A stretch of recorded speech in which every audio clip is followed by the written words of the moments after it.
దైవ మర్మములు. సహోదరు భక్సింగ్ గారి అనుభవంలో దేవుడు తనకు బయలుపరిచిన మర్మములను అనుదినము పంచుకొనుట. జనవరి 7.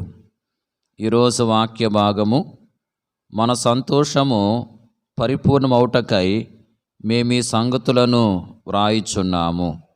యోహాను రాసిన మొదటి పత్రిక 1వ అధ్యాయము 4వ వచనం.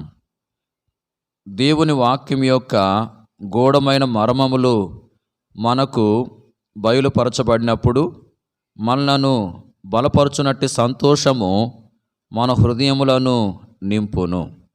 కేవలము బైబిల్ జ్ఞానమునందు మన బలము లేదు.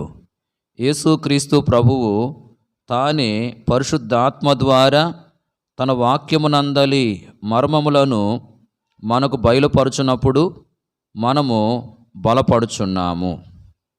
గొప్ప సంగతులను నీకు తెలియచేతును. ఇర్మియా గ్రంథము 33వ అధ్యాయము 3వ వచనం.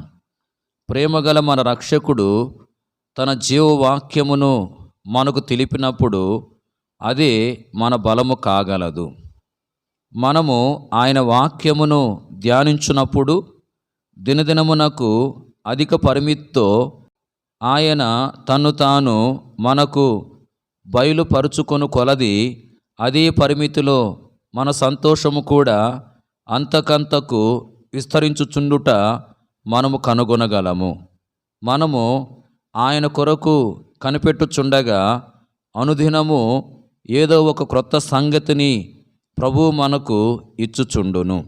దేవుని వాక్యము మనకు వాస్తవము కొలది అదే మన సంతోషము, మన బలముగా నగును.